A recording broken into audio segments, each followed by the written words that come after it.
একই রকম মিষ্টি খেতে খেতে যদি বোর হয়েছেন তাহলে এই রেসিপিটি আপনাদের জন্য। নমস্কার বন্ধুরা, আজকে মেনু চ্যানেলে আপনাদের স্বাগত জানাই। আজকে আপনাদের জন্য এনেছি সুজির রসগোল্লা। এখানে আমি নিয়ে নিয়েছি 500 ml দুধ। এখানে আমি মিষ্টি করার জন্য নিয়ে নিয়েছি হাফ কাপ সুজি, 2 কাপের চিনি আর জল। কেন 2 কাপের চিনি নিয়েছি আমি পরে বলবো। এখানে আমি নিয়েছি ঘি আর 500 গ্রাম দুধ আমি কড়াই ঢেলে দিলাম। দিয়ে আমি একটু ভালো করে ফুটিয়ে নেব এবং একটু গরম হতে আমি 2 চামচ গুঁড়ো দুধ দিলাম। দিয়ে আমি ভালো করে মিশিয়ে নিলাম। তারপর দিলাম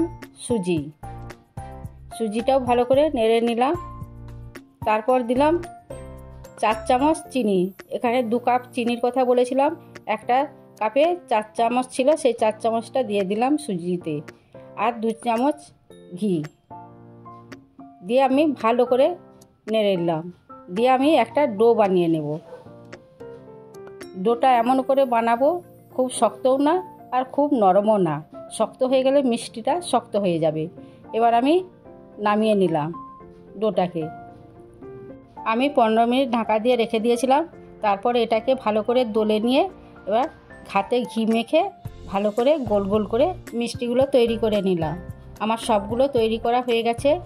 এবার আমি চলে যাব আবার কড়াইতে দিলাম হাফ কাপ চিনি, 1 কাপ জল দিয়ে আমি ভালো করে ফুটিয়ে নিলাম। চিনিগুলোকেও ভালো করে যেন গলে যায় এবং একটু চিটচিট ভাব এলে আমি মিষ্টিগুলো দিয়ে দেব এই রসের উপর।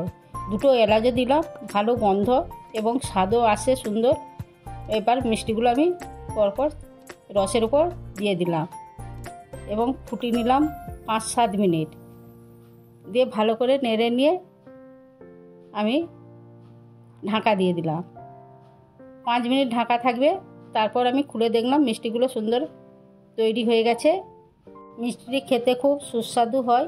আমার ভিডিওটি ভালো লাগলে লাইক করবেন এবং চ্যানেলটিকে সাবস্ক্রাইব করবেন।